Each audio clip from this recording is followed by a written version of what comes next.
So getting ready for the track, we're going to throw some of this VP octanium additive, which should raise the octane level. We'll get up near 100 octane with the 10 gallons I just topped off with when we were on empty. So pouring a quart into 10 gallons, we should get 7 numbers up. So our 93, or probably a little under 93. So we'll probably be up around 99 octane. Kind of similar to putting Sunoco 100 in. So let's go ahead and do that. This is all for track prep, so I can start turning the boost up and see what we got to deal with here. Alright, so here we go. Definitely using the long funnel to make sure that flap is opened up. And then we'll drive it a little easy, that way the fuel pump cycles. It'll kind of mix as it goes through the return system. So after maybe 10 minutes of driving, we should have something resembling an even mixture. So let's go turn the boost up. Alright, we're still running the manual boost controller for now. Throw the light on. So we're just running it here. I'm going to give her a solid turn. Should put us probably around 15 psi. We'll see what that does.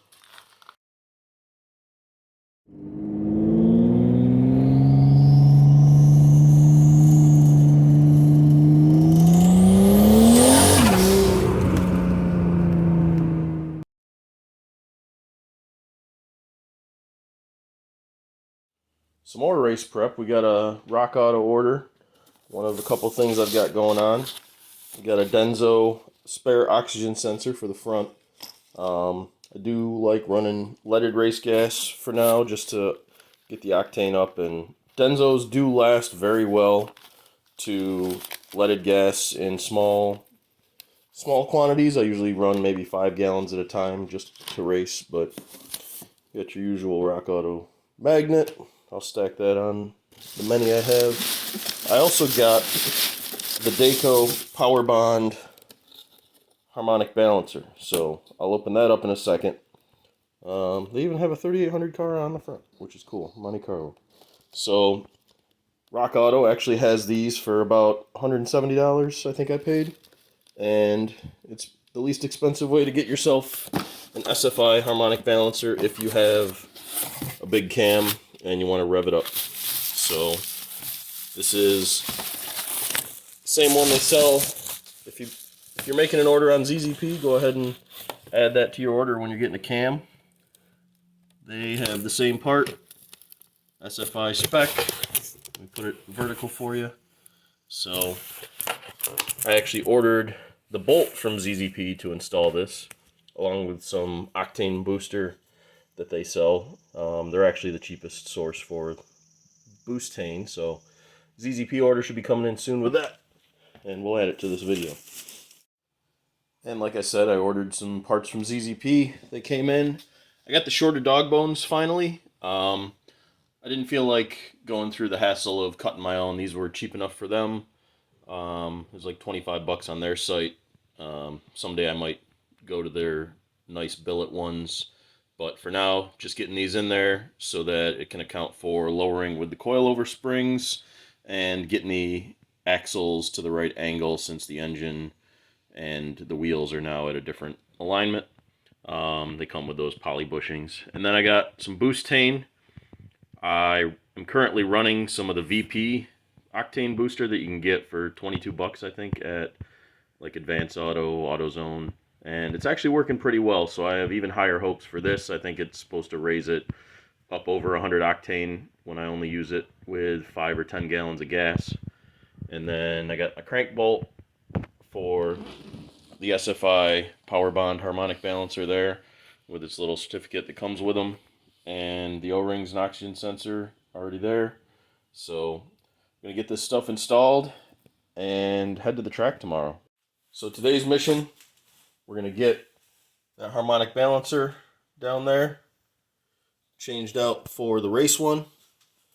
And we're going to swap these dog bones to be a little bit shorter That way we can get our angle for the CV axle. You can see it kind of goes up towards the wheel. We want that to be flatter, and by pulling the front of the engine forward, it'll pull the transmission on the backside up and get that a little more aligned. The car does kind of lift up when you accelerate, so it also helps that angle. So it probably hasn't been doing too bad, but for regular riding around at this level, it's going to be working those joints a little bit inside those boots, and I don't want it to eventually fail. Now we got the front wheel off. We're looking straight in on the harmonic balancer and got our 15/16 ready to go. Unfortunately, I just put this together over the winter build, but that's because I forgot I wanted to buy the upgraded pulley. Noise alert now.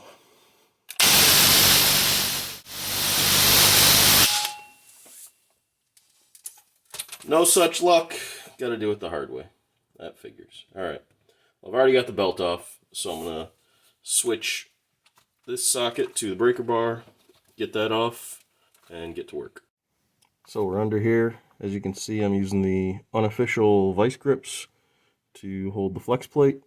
There's some more official tools you can use, but Santa Claus hasn't brought me one, so this has worked for me many times. As you can see, there's my 3000 stall ZZP converter that's been in there for about 50,000-60,000 miles now, and I'll probably try and upgrade that later on to get the launch better too. We'll see. It will impact all the street fun I have with it, so I'll be on the fence about changing that.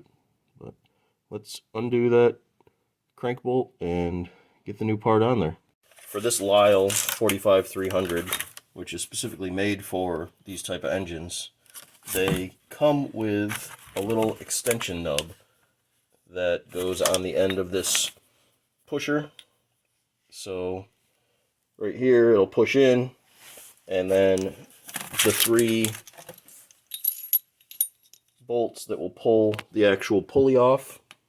I believe they're 1/4 20 thread, but you'll want to confirm that when you actually have to do your own job. So I'm going to put this together. First putting this in there. So that's fully in there, and it's also still another inch in before it'll actually contact the center bolt.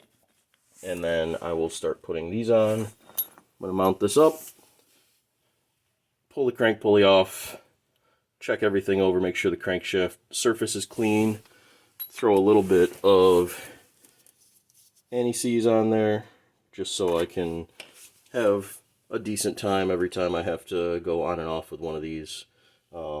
Since I am putting the race balancer on there, I do probably want to switch that between engines every few years, since it is a nice part.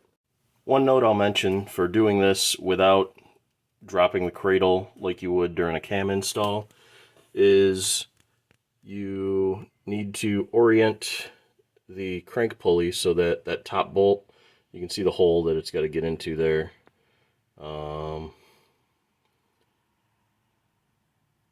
That's probably as good as I can get with a camera phone.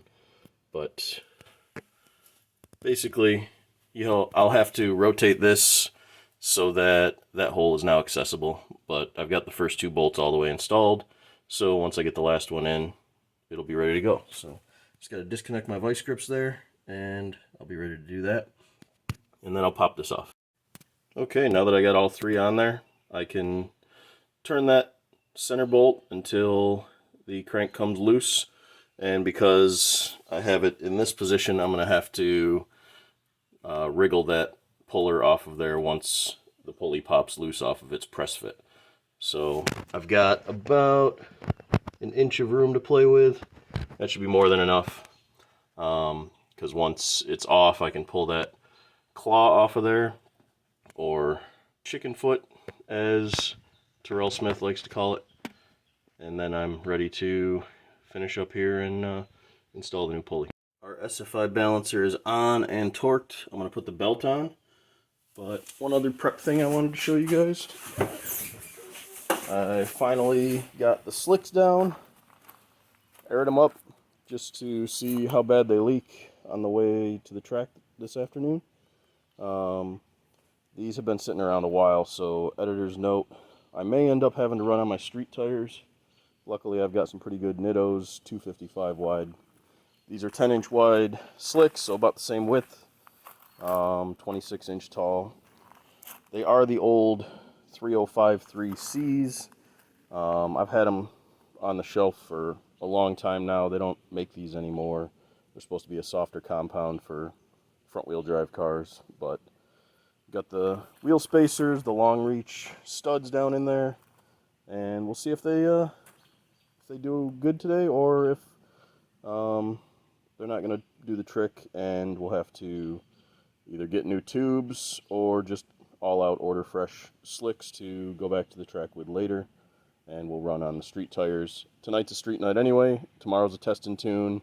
I can just do street tire stuff if I have to, but for now, let's get Bad Grandpa ready. Almost done up front. We're going to do the dog bone mounts and put the belt back on.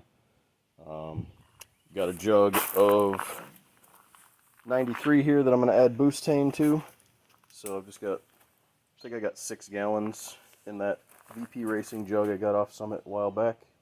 And just making a little backup parts kit there. My old coilover box from ZZP fits the CV axle from my old car nicely. So just getting some tools ready. We'll load up the truck and go get a trailer just so in case something goes awry on the car, we're going to be able to just tow it home, not worry about it. You know, I've got other vehicles I can drive. Alright, I got the boostane here, and I got a full jug of regular 93, just premium unleaded. So we'll top it off with the octane booster. Not a big deal, I just kind of wanted to show you guys what I was running for gas. It's just going to be this boostane.